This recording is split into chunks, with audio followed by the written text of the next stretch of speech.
to change the browser completely. All right. From Safari to Chrome. Well, here we are back again, and we're just waiting for John Swain, who is his guest this morning. So you carry on, will you? Yeah, I'm just trying to put in passwords, which I've got to find.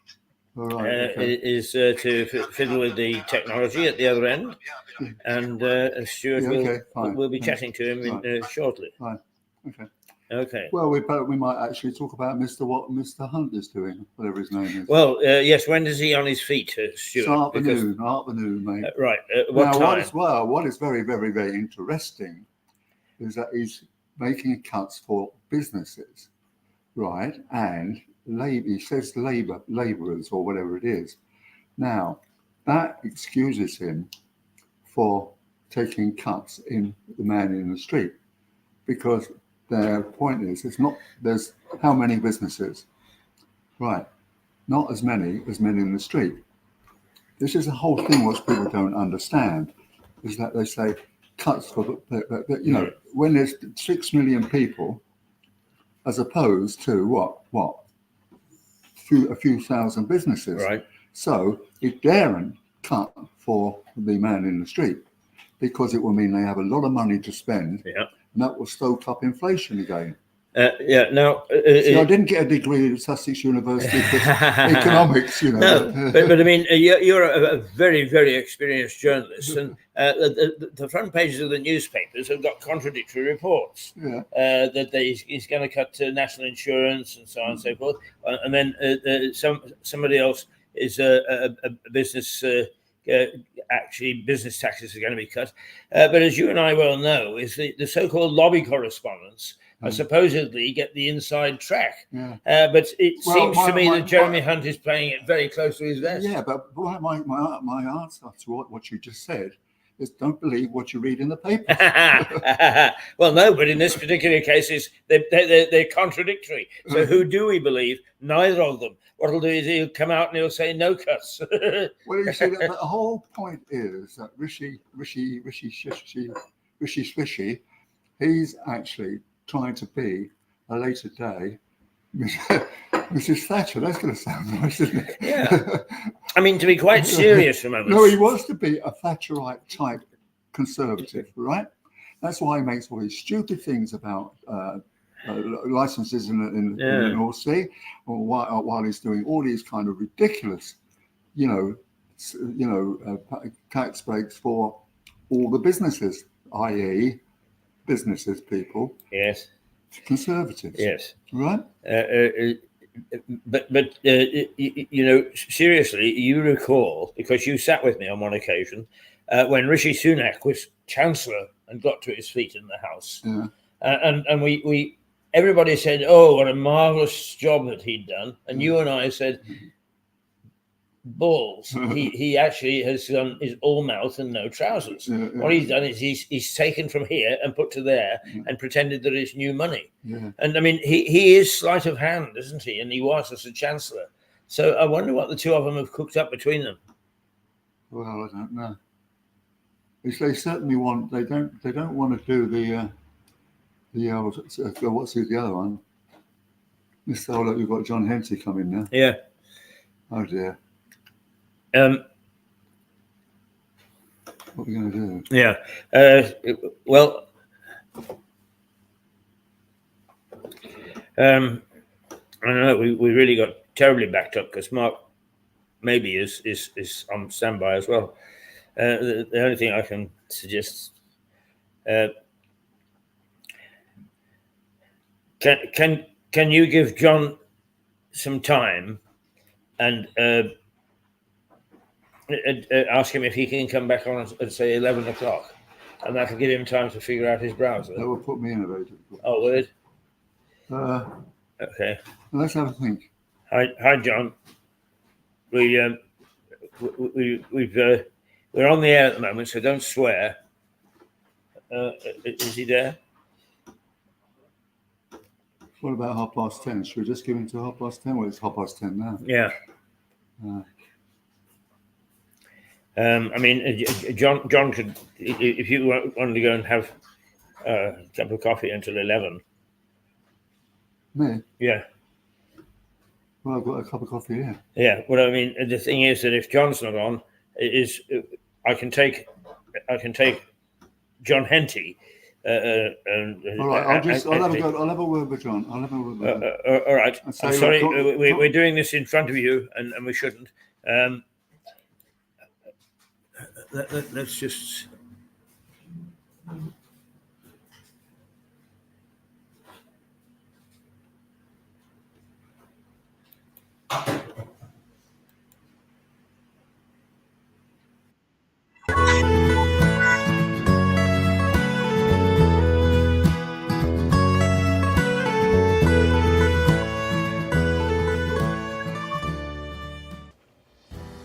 The life of a journalist, a nomad or a roamer or whatever you want to call me, can bring up some very interesting situations and some very interesting places. And strangely enough, one of the places that I remember very fondly is Kosovo. And I had a couple of experiences there that I thought were amusing. They certainly weren't at the time, but in retrospect, not bad. On one occasion, I was there training some journalists, and there was a kerfuffle outside the office window. And I saw that the police were surrounding a man who was waving a revolver, and they had batons in their hand. Perhaps not unreasonable in the circumstances. But one of the chaps that I was training was an American photographer, and he was busy snapping away. And the police spotted him and immediately made for him, and he bolted back into the office. The police poured in through the front door, and my office was on the second floor. And I went down the stairs and in a very brave way said, "Halt, who goes there?" Thinking that perhaps the gesture might worry them, as they were Kosovar police and I was as a Brit. And an English voice came back and said, "Who are you?" To which I responded, "Well, who are you?" And it turned out that these police were being trained by an English policeman. To which I said, well, if you're training these police and I'm training these journalists, you know very well that you cannot take a camera away from somebody in the street, except if you are suspicious that it affects national security. Other than that, you have no right to take a camera from people. He was a half-decent sort of chap, and we sat down and we resolved the issue. But in the meantime, my staff, seeing the police flood in, and Kosovo being Kosovo, where in fact the police had up until that particular time, post-war, in the early 2000s, had a considerable amount of power. And so they had rushed up the stairs and they had phoned General Agim Ceku. Ceku was a hero of the war with Serbia. He later became Prime Minister, and I believe today, is still a minister in charge of the armed forces. But I got to know him and I found him to be a very decent and honest man, even though he sees things as a soldier, and one would expect that. But anyway, we had become friends. And my staff had phoned the general and said, General, the police are going to lock up Mr. Keith. To which the general said, tell him not to worry. If he gets locked up, I will send the army down and get him out. It's the first time that I've had an army and the protection of an army to get myself out of a sticky spot with the police. As it turned out, the jail did not beckon, the army did not come down, but the fact that General Ceku was ready to send them in and get me out was very comforting. As it's coming up to Christmas, the other thing that I found very amusing is quite often very serious people get into debates about how intolerant we are and that societies should recognize those who are of different faith and so on and so forth. Well, Kosovo is 98% Muslim. And one of the things that I wasn't sure about, and I didn't want to offend my staff, and I said to them, would you like to celebrate Christmas? Do you want to decorate the office? And what do you do? Oh, yes, please, they said. Well, I had a little bit of money in the budget, so I said, well, off you go, get a few decorations. And off I went. I came back later in the day, and there had been hectic activity. And I walked in, and there was more ribbon, more baubles, more Christmas decorations, more tinsel than you could shake a stick at. There was a Christmas tree. There was absolutely everything. And you understand, I've never been to a brothel, but that's the way I think that an inside of a brothel would look like. It was decorated to the hilt. And this in a Muslim country. And I walked out later that day, and they sort of laughed at me and said, Mr. Keith, we don't really worry about these things. We celebrate Christmas and we enjoy it, even though we're Muslims. And sure enough, outside the main hotel, the Europa Hotel, there was a nativity scene, quite a large one, put there by the city. And around the corner was a mini moke, one of those sort of open jeeps that you find at the seaside whenever we're allowed to go to the seaside. The people travel around it.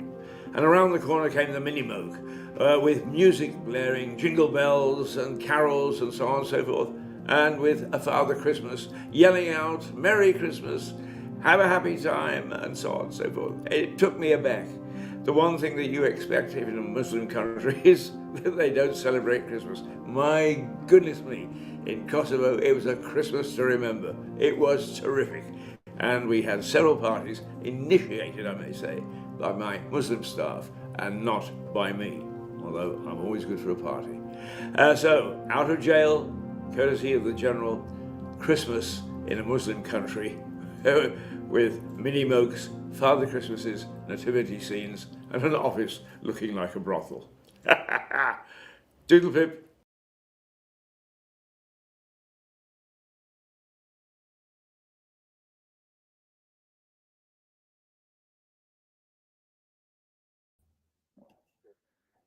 Yeah, I'm here.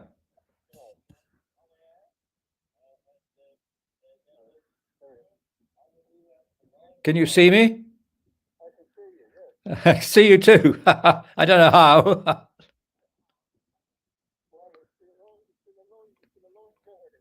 Telling me. Can you hear me okay?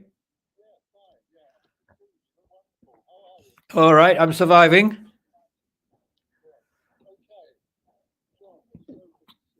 Okay, I put my phone down. Yep.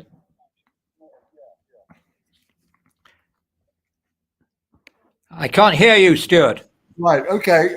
I can hear you now.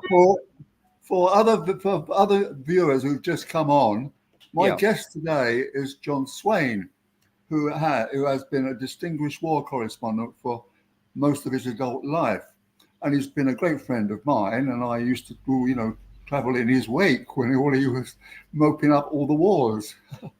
John, how are you now? What's Well, your situation? I'm very well and no longer in wars, but I'm in London. Right. Yeah. But really and truthfully, let's start. When did we first get to know one another? You were where were you born? In India, weren't you? I was born in London, but I was brought up for the first 5 years of my life in West Bengal in India. Right. My father lived there from 1933 to 1956, in fact.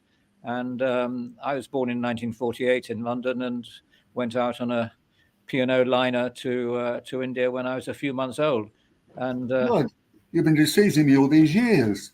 sorry, You're 4 years, I said John is 3 years younger than me, but now I find it's 4 years younger than me. Anyway, I can remember where we met. You became somehow a Francophone, and you were in Paris, weren't you? Yes, that's right. I was working for a provincial newspaper, the Express and Star in Wolverhampton, initially, and then moved from a news agency in Derby to Paris to work for Agence France Presse. It was it was a long desire of mine to work in Paris, partly because I had fallen in love with a French girl, and partly because I thought it was a rather romantic country. And so therefore, and then we worked for the Agence France Presse is like Reuters and you know Right, and all the other ones. And you got the job with them, and you were sent out eventually to Cambodia, weren't you? Yes, I was. I was working. It was a rather boring job, but Paris was very exciting. I went there in 1968, so it was a particularly important year with the student uprising. But I was working for the English service of Agence France Presse, the French news agency. So it was a static job, but I proved to myself anyway that I could be a foreign correspondent, because I took the August holidays, which are the long holidays in France, and went to Chad in Africa, former French colony, to where the French army was fighting a secret war against Colonel Gaddafi. Sorry, against a rebel group backed by Colonel Gaddafi in Libya. The Foreign Legion was there, which was an outfit that always excited me. And then your auntie brought you out with the Foreign Legion, didn't she? No. I did sign on to the Foreign Legion because I had a broken heart with this French girl. Story of your life, Johnny. Yeah, well, I might have broken a few hearts, but I'm not sure about that. But I've certainly had my heart broken. And anyway, so you got out of the Foreign Legion, yeah, and then you ended up being sent to Indochina, didn't you? Well, yes, I had a brief spell in the Foreign Legion as volunteer, and but I'd started in journalism before, and the last I'd passed all the tests. I was down in Marseille, in fact, at the Foreign Legion barracks overlooking the old port, and the last test was that I had to go through was quite a serious interrogation by the Deuxième Bureau Commandant. The Deuxième Bureau is the French military intelligence, so a major from the French military intelligence, because in those days, in the 60s, the Foreign Legion was rather a secret organization in as much that it was a very closed organization, which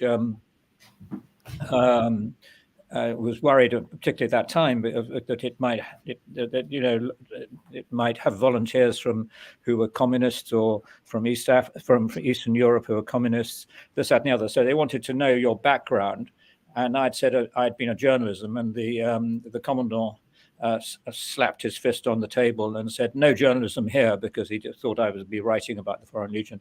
So I took my opportunity at that point to say, well, I'd signed on for 5 years, which you have to do. And my name had been changed from John Swain to Jack Summers, because the Foreign Legion always changes your name. Anyway, he said, look, if you want to stay, you've got to stay for 5 years. But if you want to leave, then you leave now. So I left and resumed journalism.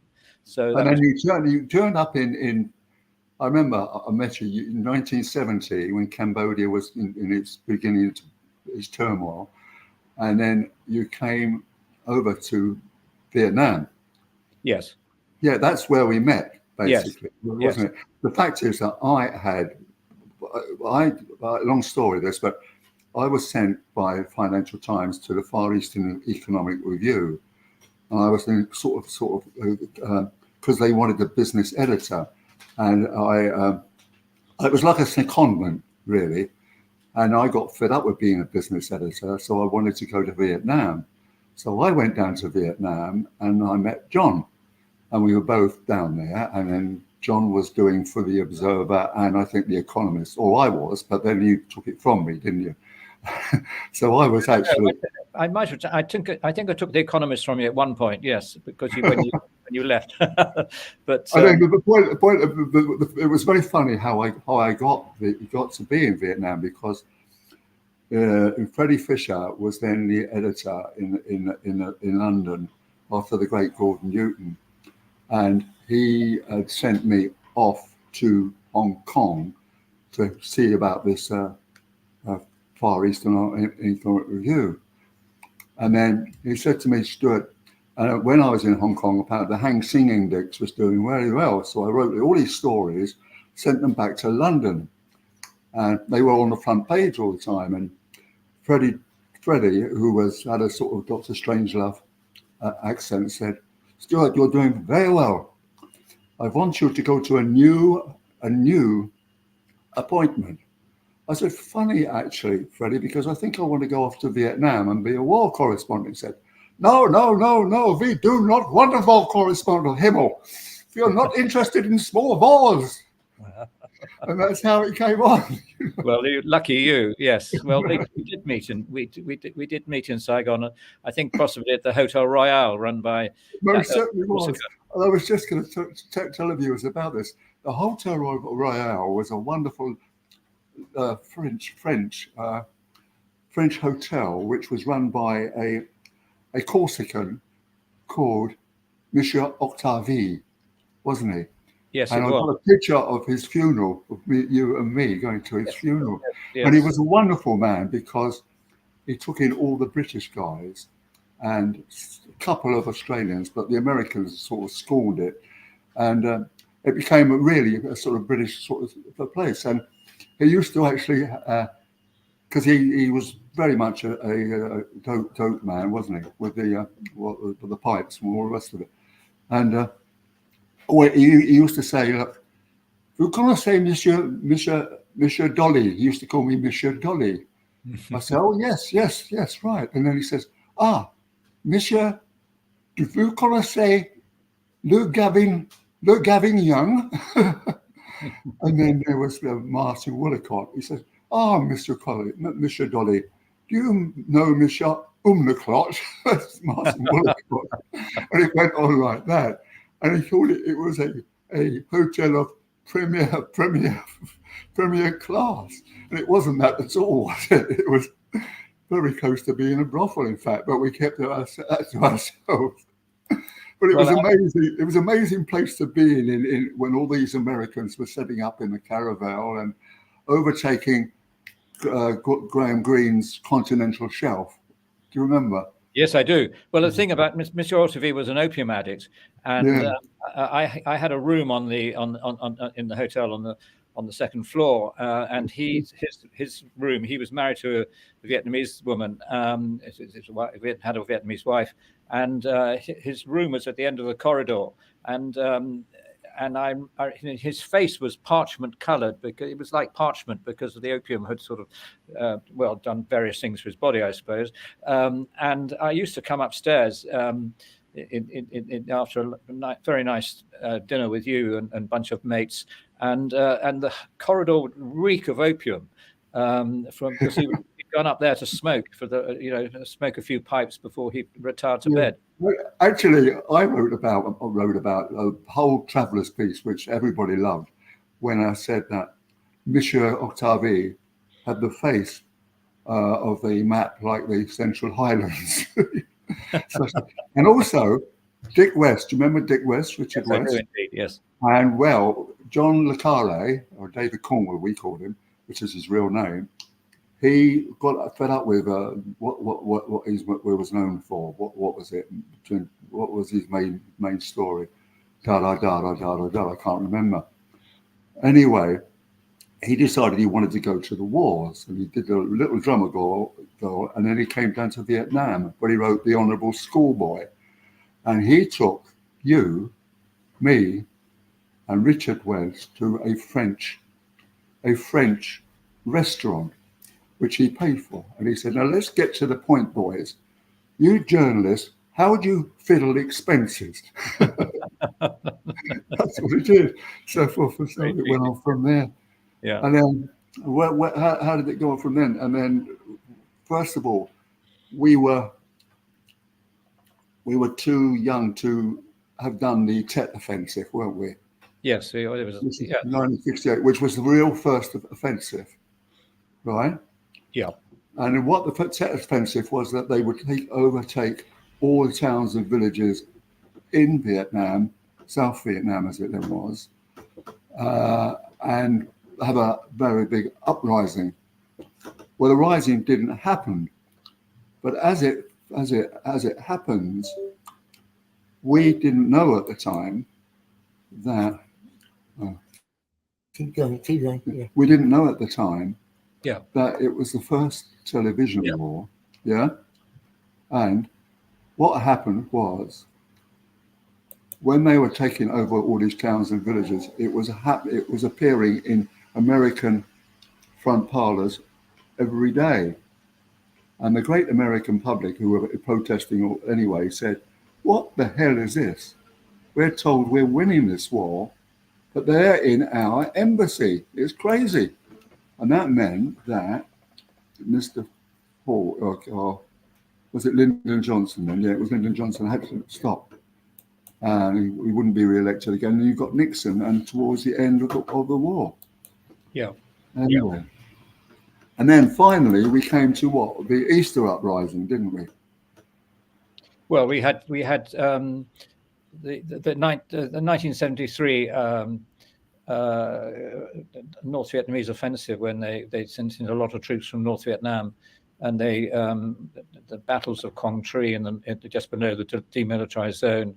And they came out from the east, from Cambodia and the Ho Chi Minh Trail, didn't they? Cambodia. Well, yes. Yeah.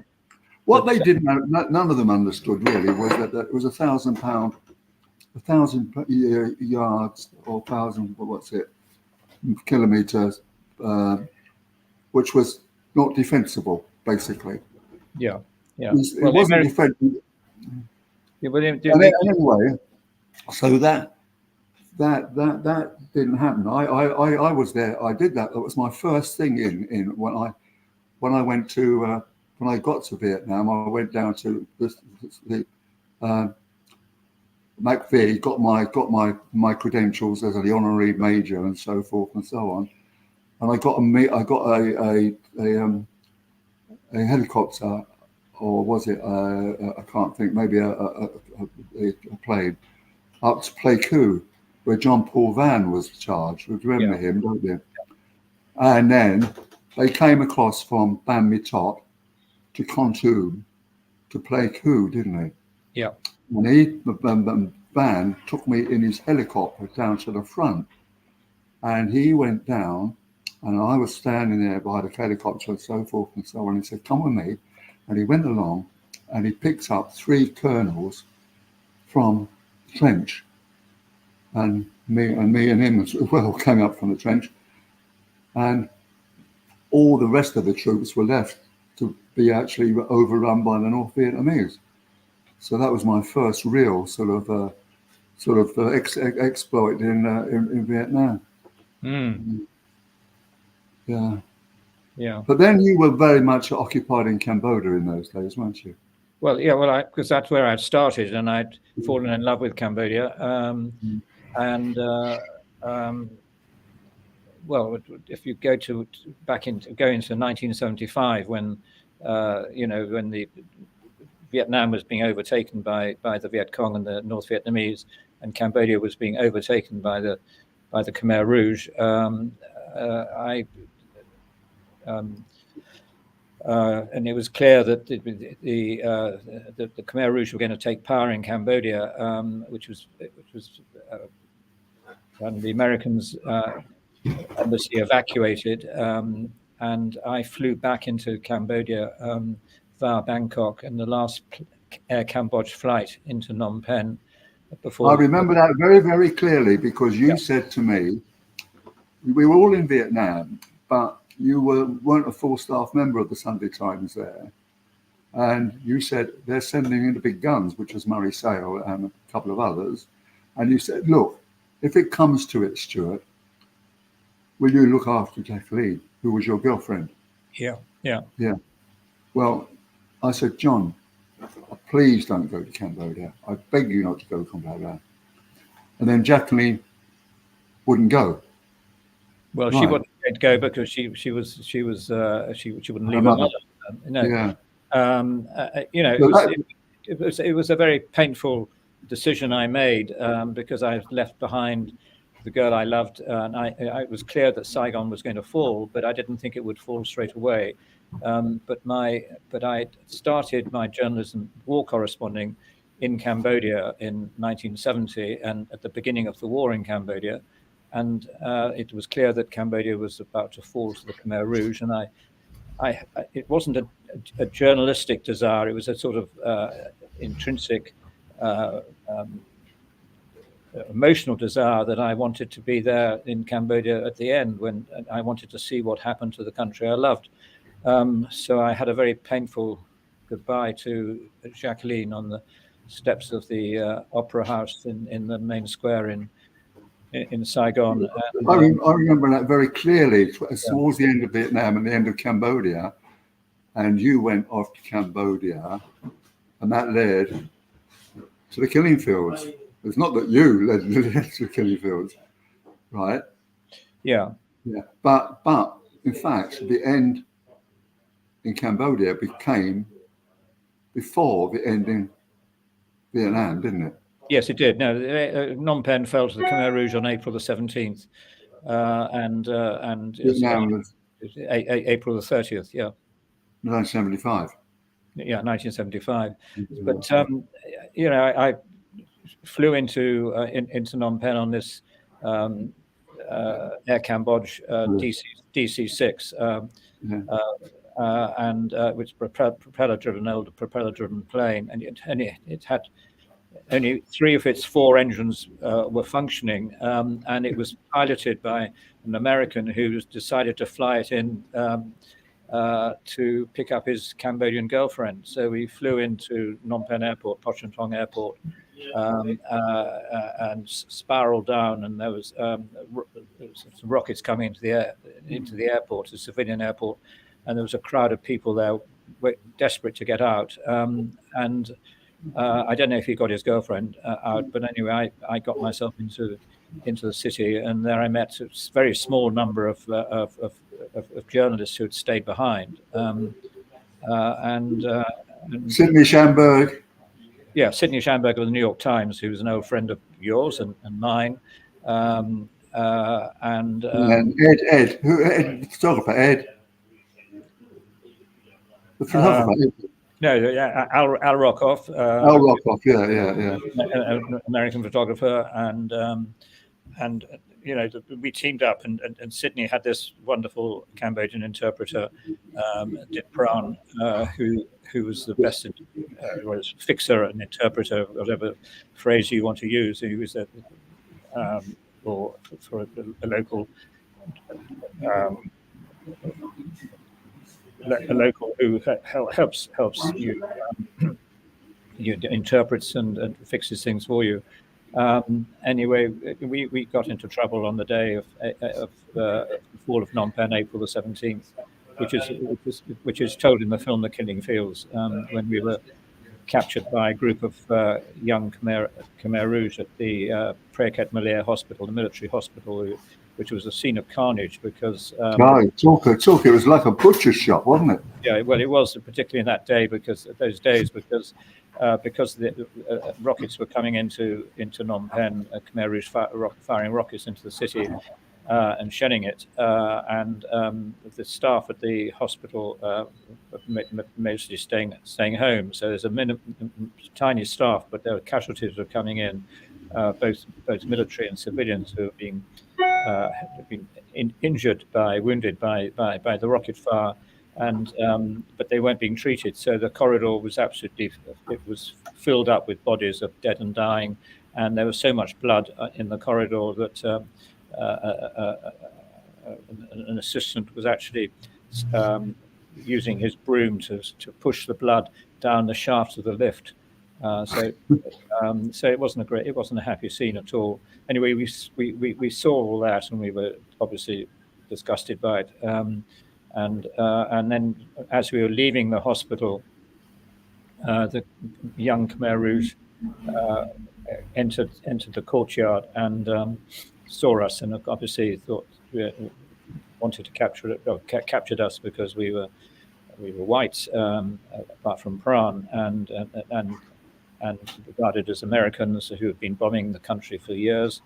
And we were put into an armored personnel carrier as prisoners. And Pran was told to leave by the Khmer Rouge. They said, we just want the Westerners. You're a Cambodian, you must go. But he knew that it was clear that we were being taken away to be executed. And he talked his way into the armored personnel carrier because we didn't speak any Cambodian. And he wanted to, he could argue for our lives. So he came into the armored personnel carrier very bravely. And then the doors were closed and it rumbled through the city. We couldn't see anything. Obviously, we were just enclosed in the armored personnel carrier. It was an amazing journey. It was a terrifying journey because we were clearly being taken away and thought we were going to be executed, which was the purpose. And Sydney had a little amulet which had been given by his daughter, and around his neck, and he sucked it like this and kissed it, and it's a way of he was saying goodbye to his daughter, I suppose. Anyway, the armored personnel carrier stopped at and the back doors that were opened, and there was the river Basak, tributary of the Mekong, down there, big river, a few yards away, and the Khmer Rouge with an AK-47, and we were going to get out, and he was going to shoot us, and our bodies were going to be thrown into the river. But Pran was the first person to get out, and he just started very quietly talking to the Khmer Rouge, explaining that we were journalists, and anyway, he calmed down the situation, saved our lives. So he was a wonderful man. And then you were famous for 15 minutes, as they say. Yes, exactly.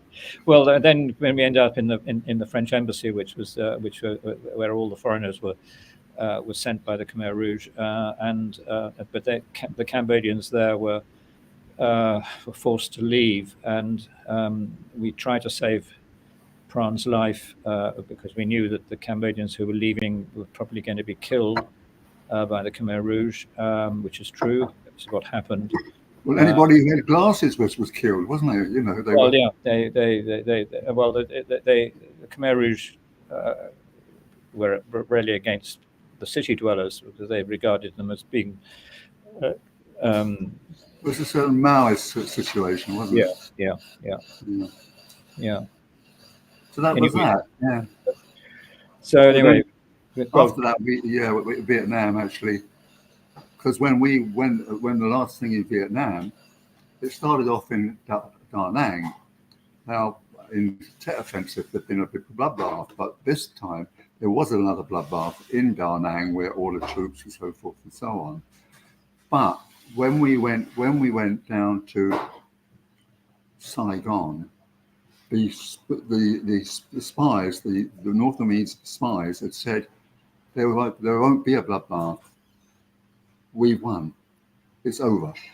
So when we got down to Saigon, and all the American journalists were told they must leave by their newspaper, must leave, but the British ones could stay on. And what happened that for the 3 weeks we had nothing to do, and Sandy Gore was one of the journalists who was at the stay, and I said, Sandy, look, for 3 weeks we were playing badminton and swimming but Sandy Gore was given the keys to the British club. So for 3 weeks we were playing badminton and swimming in the pool. And then finally, after 3 weeks, I said to Sandy Gore, look, Sandy, I'm getting very, very bored of all this. I'm going to make you chairman of the escape committee. He said, oh, Stuart, what a very good idea. I'll speak to Colonel Chang immediately. And anyway, Colonel Chang sent us up to Laos. Do you remember? Yeah. We were up in Laos. And actually, I remember that was Sussex University, one of the first undergraduates. and my peer group had gone off to America to make their fortunes, and one of them got a job with the what's the magazine? Not the the magazine, the American magazines. Anyway, Time magazine. Time or Newsweek, yeah. Yeah, and he sent me an email. Well, not an email, but a wire. Everything was done by a wireless wire. And he said, "Is it true that you got pissed and fell asleep?" I said, "Yeah, that's true." And then the Viet Cong were knocking on your hotel door the next door. I said, "Well, that's not true, but what a great story." I think we'll go with that one. And we finally ended up in Bangkok, didn't we? Yes, Well, we we did. joined with you again. Yeah. But honestly, John, your really illustrious career, a very distinguished career, if I may say so. You hadn't stopped the wars, because before we knew it, we had to get you out of Eritrea, didn't we? Was Well, it Eritrea? John, Yes. because of a slight cock-up technically, we're running out of time. Yes. And fascinating story. And since we just got to the end of sort of Cambodia, would you agree to come back on with Stewart and take next chapter of your story? Sure. Very happy. Yeah. If Now, you're put up with Would me. you be prepared to do it next Wednesday? Yes. Next. I think that's okay. Yeah. now, John, Yeah. what it means for you is you just go to YouTube. You're at Mirador Television, YouTube, and you press on live, and you get a video of what you said. But you have to put on the live because there's so many YouTube You see videos. today's program. You see the program, Say again. right? Mirador Television, YouTube. Sorry. Which television? Mirador. Mirador Yeah. Television. Yes. Yes. YouTube. Live. And then when that comes up, you'll see video, etc. And it says live. If you push on live, you'll see the icon. Okay. And you can watch today's program. And you'll have a program of watching yourself. You see, Yeah. you can actually have lovely evenings in the winter, showing your. I got my Okay. Cambodian scarf on. We'll see you next week, John. Okay. And, All right. and listen further to this fascinating story. Okay. Yeah. Okay. Thank you. Thanks, Okay. John. Bye. Bye. Bye. I'll see you at the Con Club soon, at the Frontline Club soon. Yeah. Right now, Mark, maybe you've been very patiently waiting in the wings, and I have to apologise because there's a real cock up today with me misreading the clock. I thought I was in here at 7 o'clock, and it was at 6 o'clock. Well, as I tell you, Stewart, that was a really interesting. That was a really interesting interview. Absolutely fascinating, and actually really entertaining. And the only thing that made me feel young, Stewart, was that you said 1975, and I was 15 then. So I normally feel quite old. Right now, very briefly, I'm going to ask you if you would join John Henty, whom you joined a week ago for a brief period. John, I managed to get into the stack as well, and he's got to dash away. So are you okay for time, Mark? Yeah, no problem, no rush. Good. Mark, right? Sorry? Who's Mark? Mark maybe is our education correspondent. He's Dr. Mark maybe and a professor. John, come and say, come and say to Mark, because he's fascinated by what you call trivia, but it's actually the light-hearted part of our day. Stewart, thanks. You've got John next week for the second part of his. So that's terrific, right? Good tale, eh? Indeed. There we go. So let me make sure. Wait for for John, because the two of you are fascinating to talk together. You remember Mark, maybe, that you've talked to? Yes, in Manchester. Yes, that's right. Oh, yes, I know Manchester. I've never been to Vietnam. I've been to Ventnor. Is that the same thing? Not quite, no. On the Isle of Wight, I believe that is. Yeah. You know, I've never been on the Isle of I'll Wight. tell you about my holidays on the Isle of Wight if you'd like. Well, It'll only take about half an hour. I'm sure everybody's fascinating.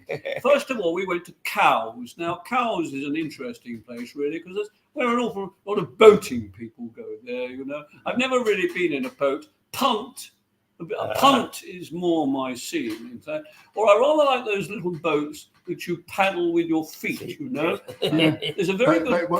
very funny, because everybody thinks that the Isle of Wight is incredibly posh and you know, in fact, Cowes, but apart from that, the place is absolutely bloody second rate. I mean, you go down to the things on the bottom there, and they're actually sort of slums. You know, they haven't got a first class hotel. They haven't got anything. I tell you what, Keith, have you ever tried Shanklin? Shanklin, no, you wouldn't. I gave up Shanklin years ago. Actually, my mother said, "John, please do not go Shanklin." And so I said, "Well, I suppose so." It was a habit that I got into as a young person. Like a Well, land. I've got a very good Shanklin story. Have you? Because It doesn't surprise me, really. Well, when I was at the Financial Times, I was doing one of my things was when I going right around the country writing about things, and I was doing one on the Isle of Wight. Yes. And I took my family with me. I got two little kids then, and we were actually in Shanklin. They had a water chute, right? And right next door, there was a whole lot of Scottish Highlanders who were actually. So you couldn't go more further than the north of Scotland down to Isle of Wight, right down the bottom. And my children said, "Who are those funny people dressed up in all kinds of weird things?" Absolutely. Yeah. Oh, dear. Yes, well, then there's always, of course, Queen Victoria was there, if you may remember. Osborne, Yes, lovely woman. Won't have a word said against her. Funnily enough, I came across very recently my stepfather. No, not my stepfather, I suppose. He was my wife's husband. No, wait a minute. My wife's husband, that's me, isn't it? That's you. No. My wife's You're father. the son-in-law, yeah. That's right. So my wife's father is what to me? Father-in-law. Yes. Right. No, we're there. Now you got it. Yeah, No, you need exactly. You need from a man from the Financial Times to get it right. Okay. He was my father-in-law, and he was. I know everybody would be really interested to know this. He was a sub-postmaster.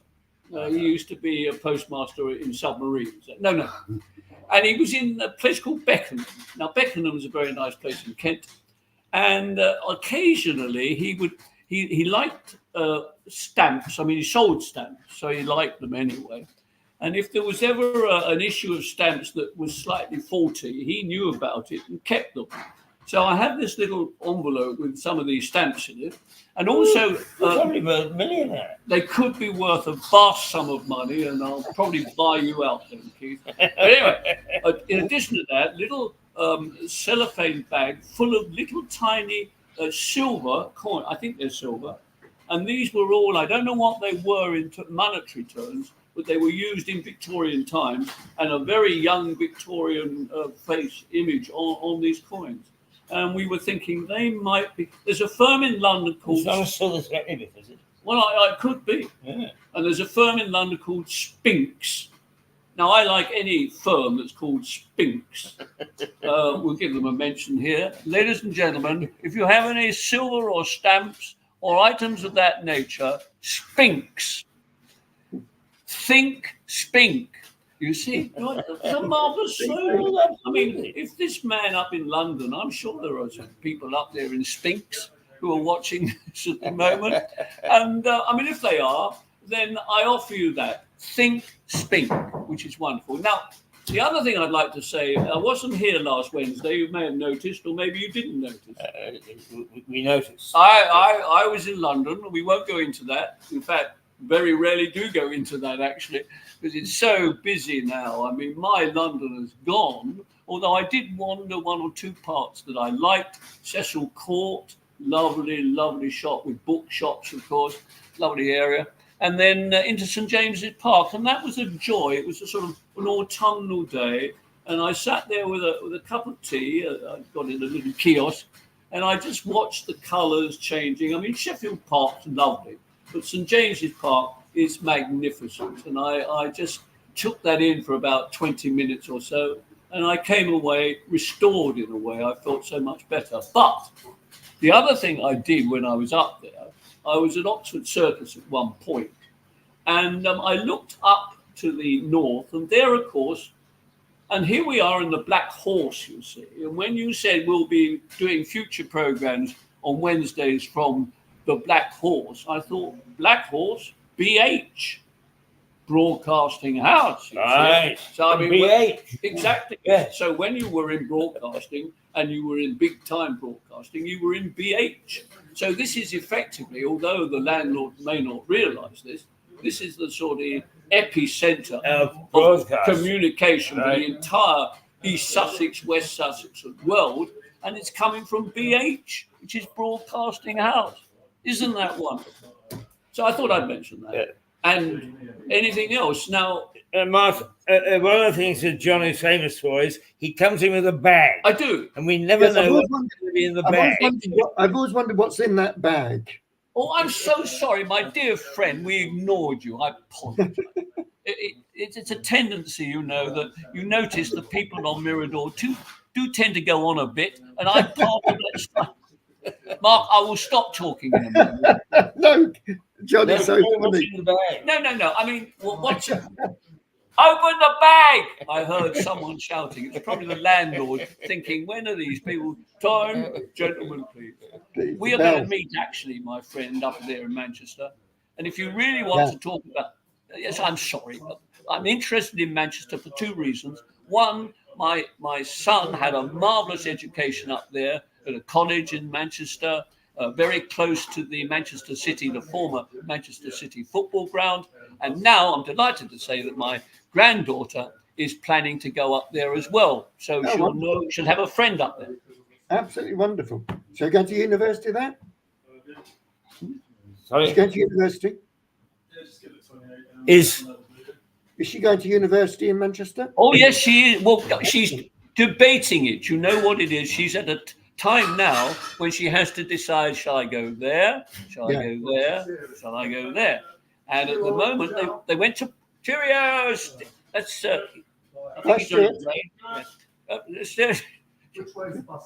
which way's the bus stop? Mark, which way is the bus stop? I think if he goes right, he'll do it. Tell him to have a pint first. yeah, the side door.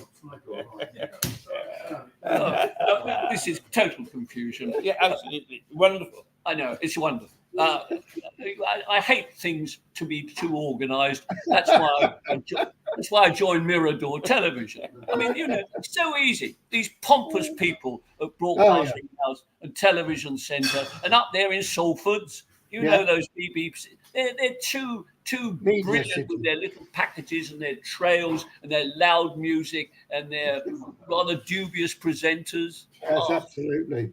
Can't stand it. Oh, do you have much to do with Salfords and the BBC there? No, I don't. No. I have quite a lot to do with the university though, so that's quite interesting. So, if your granddaughter comes up, it's a lovely. I think Manchester now has got everything. Right. It's a great city. I know. Lots of culture. There's lots of nightclubs. There's lots of super pubs. Not as nice as the Black Horse, I don't think, but there are a couple of. There used to be a pub in Manchester called Tommy Duck's, and it was known because the ceiling was covered in ladies' knickers. And you could go in and look at these different ladies' knickers and bloomers, and it was called Tommy Duck. Brilliant. Well, I obviously, as a football supporter, I've been to Manchester on many occasions, not wearing this scarf, by the way. This is a local scarf. This is Lewes Football Club. The club I follow, actually, wears blue and red, and it's Crystal Palace. And we played at Man United on one occasion, a very dodgy situation. I'll never forget this. Foolishly, Crystal Palace, in the first 8 minutes, scored a goal against Man United. You don't do that. The small little group of us wearing our scarves in one tiny corner of the stadium went bananas. We cheered and shouted and everything.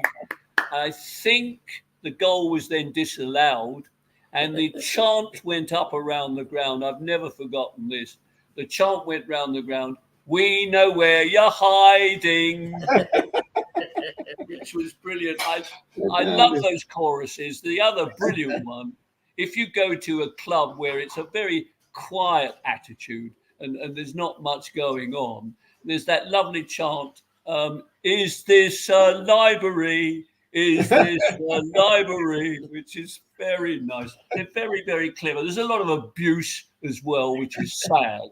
And especially those where they say, "We hate this team, we hate that team," which is always, I've said, utter rubbish. But in the main, there's a great sense of humour, and long may it last, especially with the way football. What about football and money today? What do you think about that?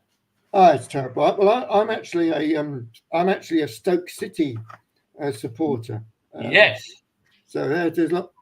I've got my Christmas hat ready for Stoke Brilliant. City. Stanley Matthews. Yes, absolutely. You can't beat it. But money is just disgusting, isn't it? Now it's just, and actually even I don't know what it's like where you go, John, but even getting a pie and mash is expensive at the football ground. £6 for pie and mash. £7 for a pint of beer. If you were able to look at my Facebook page, forgive me for plugging my own Facebook page, but it is up there. And fairly recently, I put up there a poster that I had acquired when a certain section of a ground that I used to go to in South London, it had to close to build a new stand. And there used to be a burger bar at the back of this terrace.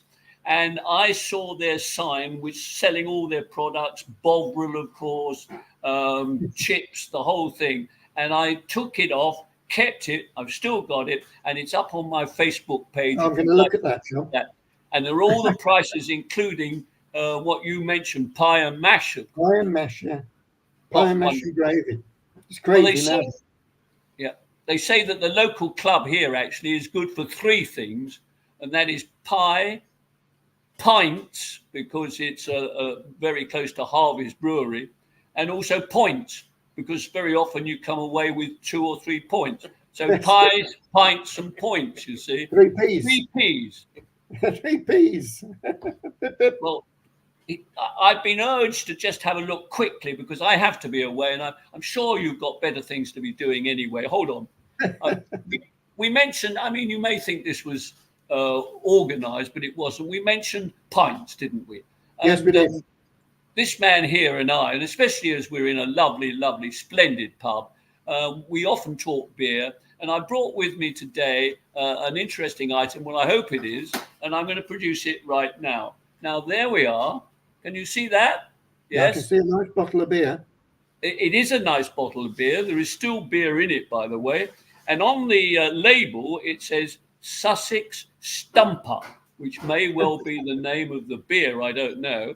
And it was specially brewed for a cricket match, oddly enough, when the West Indies cricket team visited Sussex in July 1995. And the local brewery, Harvey's Brewery, published or produced this special bottle, which I acquired, and I still have it. I wonder whether I could drink it. I mean, we're not going to try that, but do you think it would still be drinkable? I wonder.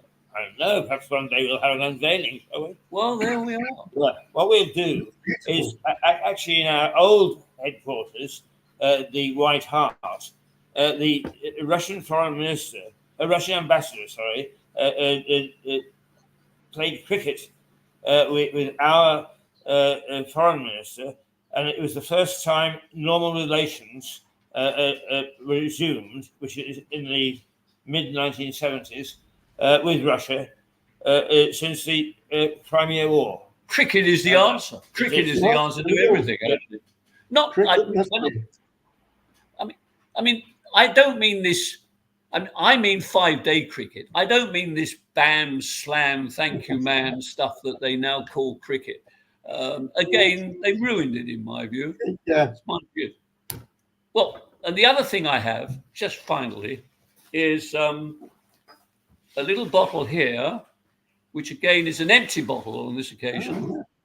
And this is simply because I do have links with this particular brewery, which was called Henty and Constable, and that was in Littlehampton, which is along the coast here. So that is part of my heritage, I'm proud to say. Very nice. That's why it's empty. Yeah, absolutely. Empty.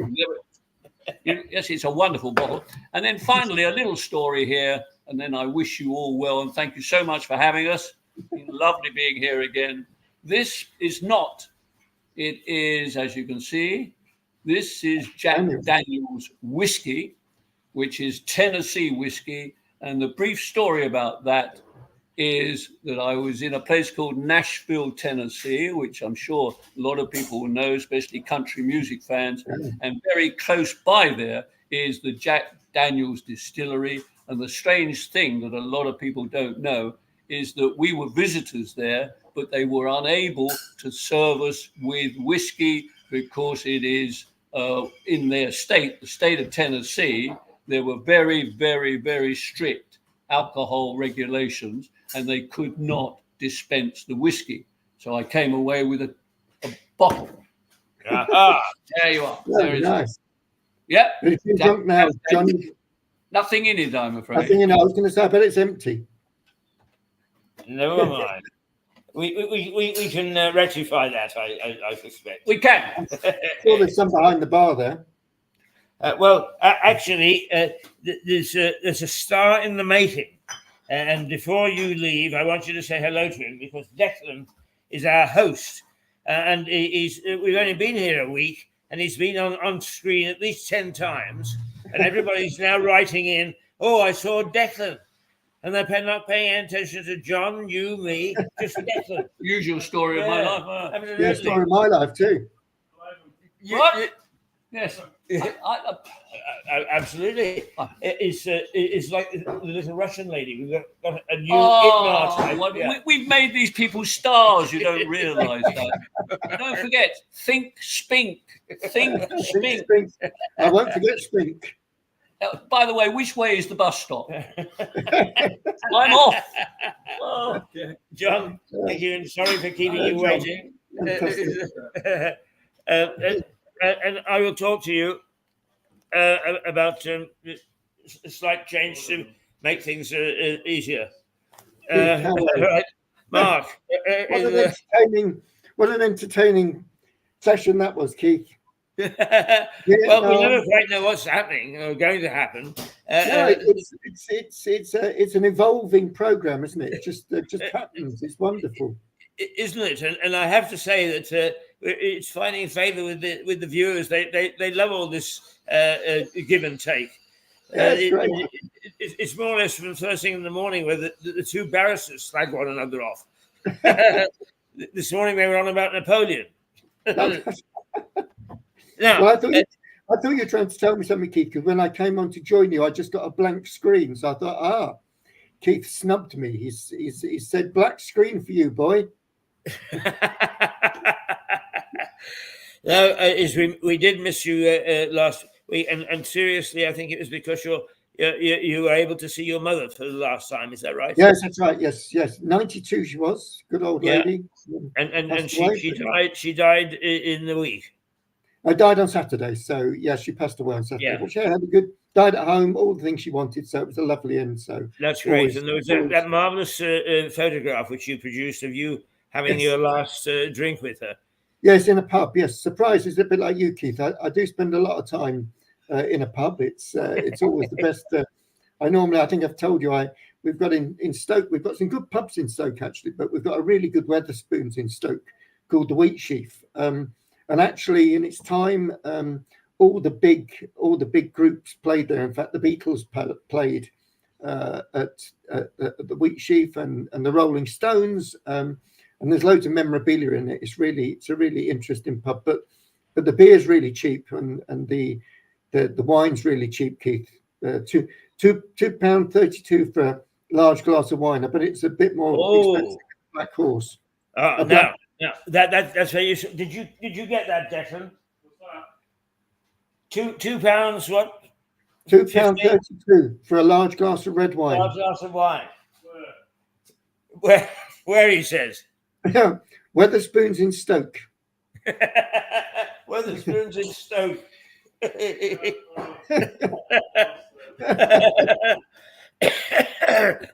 You see, next time I order a glass of wine here, I'm not going to say a glass of wine. I'm just going to say to him, Weatherspoons.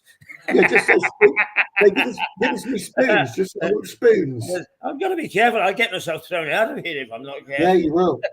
He'll be taking you to the discrimination unit, you know. Yes. Now we've got the new chef tomorrow. Oh, very good.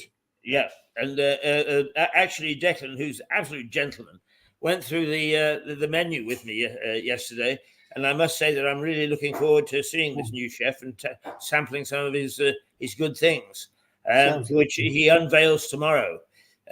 So that's another great plus about being in this pub. Oh, wonderful! And is the pub in Lewes still, Keith? Oh yes, absolutely. It's only we're only about half a mile from where we were before.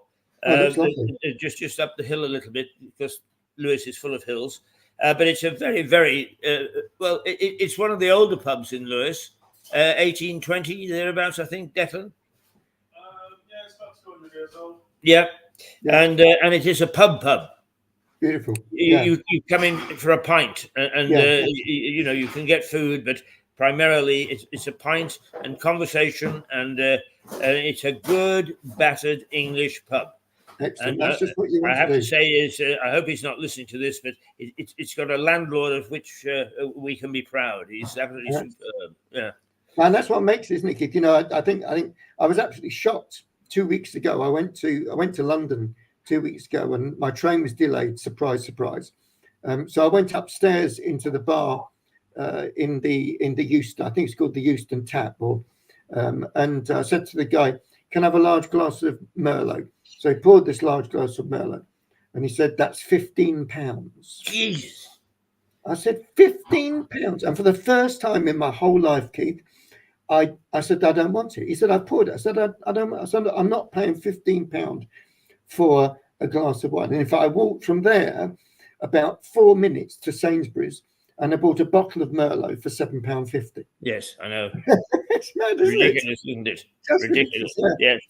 Yes. It's mad. But I think a lot of it's lovely to see. We were having a debate down at Wetherspoons yesterday actually about so many of these beautiful traditional pubs are going under because people aren't they just can't afford to keep going. It's such a shame because they're such great meeting places, and certainly I'm sure where you are is the same. But Wetherspoons is absolutely full of people. I have to say of mature age, like our good selves, Keith. Yeah.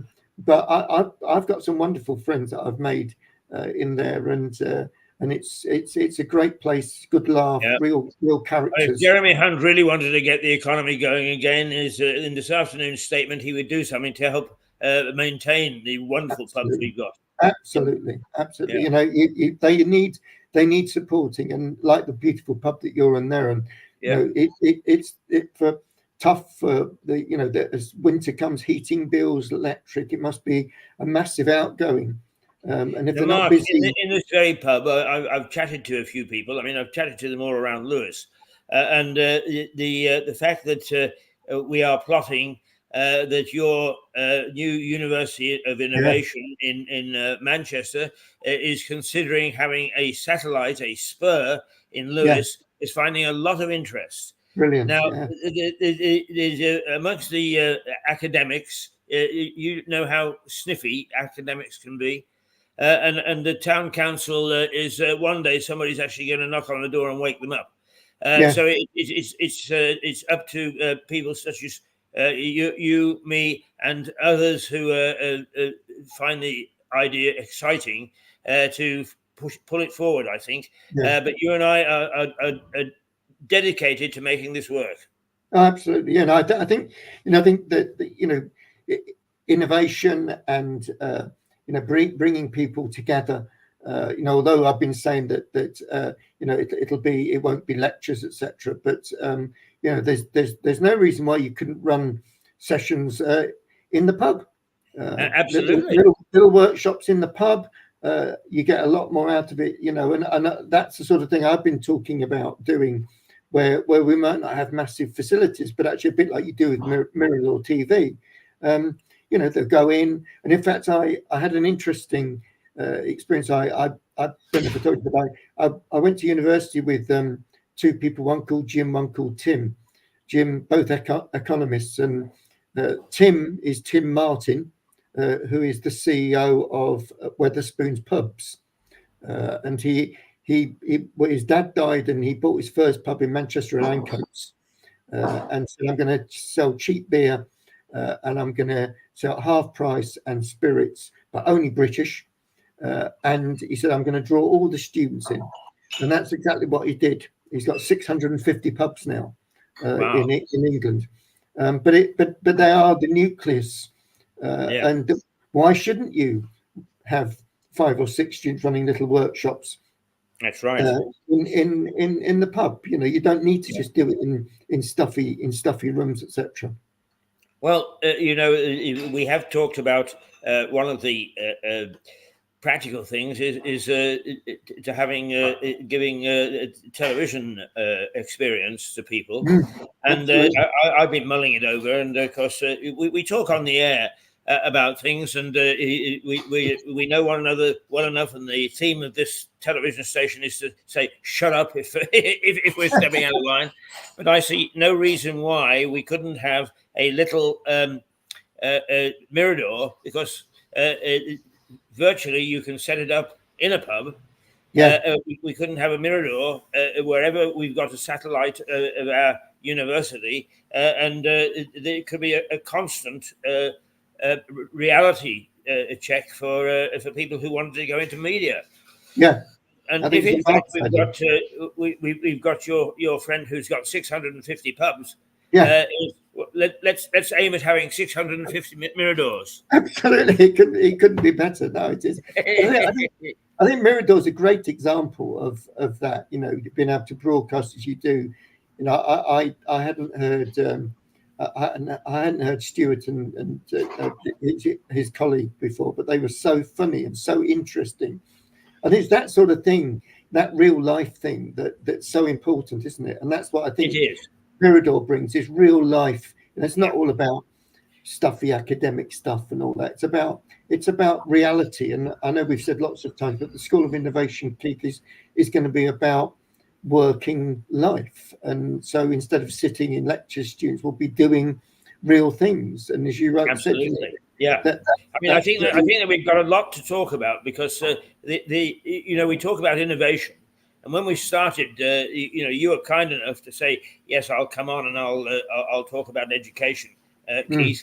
But with your development of the University of Innovation and my flexibility, if you like, is we're now talking about very interesting projects. It just needs to put a little bit of time and thought into the detail of them.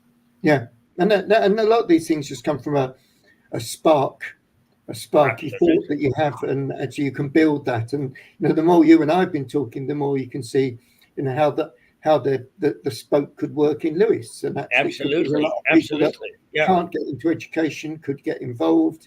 And it could actually be a really great thing for Lewes to have higher education within its core. Somebody asked me the other day where I saw Mirador going, and I said, well, my one driving phrase came from the H.G. Wells, who said, I see things as they could be, whereas other men see things as they are. And I think that you and I see things as they could be. And that's a wonderful driving force. But the funny thing is that people say, what do you do when you get home? Is my late wife used to say, Keith, you've got a pad and you cipher. That was the word she used, you cipher. And I still do. I sit down and I put the pad on my knee and I work on it. I got reams and reams and reams, and I go back and I say, "My God, did I think that?" Yeah. But some of them do come to fruition. I'm the same. Look, I've got pads filled. I fill pads with notes. Absolutely, Just so that's innovators for you. I wanted to show you something, Keith. You know, we've talked about my fountain pen. Yes. Well, when I was at my mum's last week, she had one of these. Oh, an inkwell. Look at that, an inkwell. Yes. And the pen that we get. Oh, marvelous! Isn't that the ticket? Absolutely. So that's innovation from that to the fountain pen with a cartridge in it. So I thought that was just a really great little addition to the Mirador School of Innovation. Absolutely. I love you trotting out some of these things. So I was telling somebody about the slide rule the other day. Yes, and just the term slide rule they'd never heard before. No, I talk to lots of people and they don't know what it is. And you think, why don't you know what that is? There it is. Well, it is. Yeah. Yeah. You just now cursor along. Basically, it's the abacus, the slide rule, the computer. Exactly. Yeah. But it's all innovation, isn't it? You know, and absolutely. It's about going back to taking things back to basics is really quite a great thing to do, and you can learn a lot from looking at those sorts of things and building on those sorts of things. And do you know what's going to carry this through, don't you? And it's what carried through some of the things that we got up to before when we worked together, and that is enthusiasm. Yeah, exactly. Can't dampen our enthusiasm. No, absolutely not. And you know, you and I, you know, those years ago that we worked at Notting Hill Gate and all those ideas that we had and the excitement that we had, and absolutely, it was really interesting. That, you know, I learned a lot from you, Keith. In that, I remember you running sessions with the journalism students, and in many ways it was very much like your program today. Stewart and his colleague, you know, those stories are so interesting, and they really spark people to think, yeah, I'd love to do that. I'd love to do journalism. We most probably won't go into a street that's covered in blood that someone's sweeping up, but there are really, it's real life stuff, and I think that's what, you know, actually that's what Mirador brings. It's all about real life, isn't it? It's not about theories and you know, not boring people silly about the budget and such like, but it's about real life things that make life worth living, you know, and having a good laugh is one of those. Yeah, but also it's nice to think that we're going where nobody has ever trod before. Yeah, exactly. We're not going to set up on the moon, although who knows.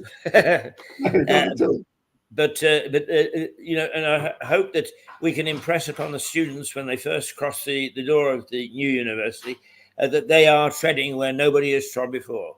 Exactly, and that's the whole thing. You know, and you know, innovation is about taking risks, and sometimes things don't work. Sometimes they do work, and you know, you don't know anything unless you try it. And I think that's really what life's about. It's not about sort of going down a nice steady path. It's about taking some risks, doing things that you wouldn't normally do, and absolutely they don't work, but when they do work, it's fantastic, and that's really what it's all about, isn't it? You and I would both have professorships at Oxford if we went the way that the solid people go. Absolutely. We should be running fun taking risks. Mark, it's 11:35. The only thing that can bring an end to our chat is that the first punter will be walking through the door in a minute, and Declan will have to go. And instead of being a TV star, he's going to have to serve the populace. The barman. Yes, absolutely. You can go and have a well-deserved pint, Keith. Actually, he's very good because he doesn't let the punters in until midday, but his license allows him to serve just a little bit ahead of time. So he gives me a sneaky drink. Little snifter for Keith. Well, I'll see you next week, Keith. I'll look forward to it, Mark. Harry Atherton, who does a Monday, and I think that perhaps you may have seen Harry or whatever. Yeah. He's an old colleague of mine, lives in Normandy, and he's very keen that we should do something to involve the medieval pageants that he does in his hometown. So I can see that what we might do is have a course in medieval pageantry and send some students there.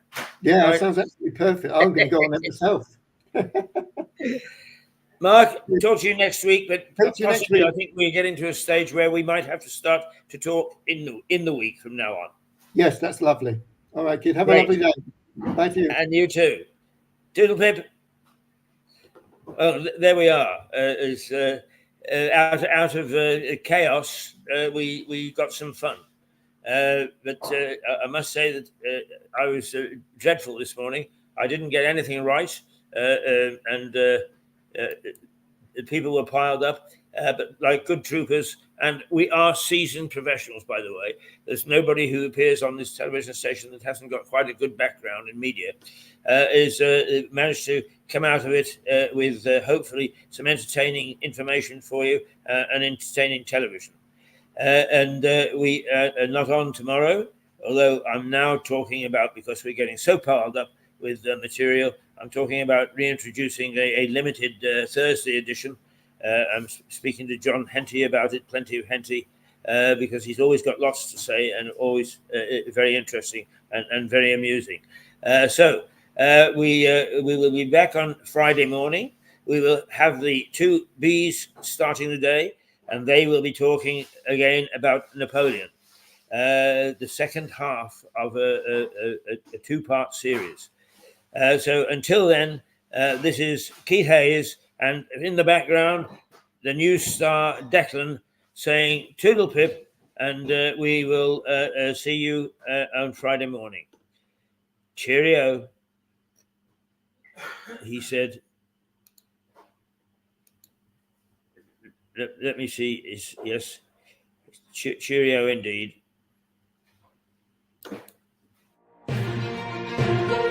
From Lewis in the Black Horse Pub.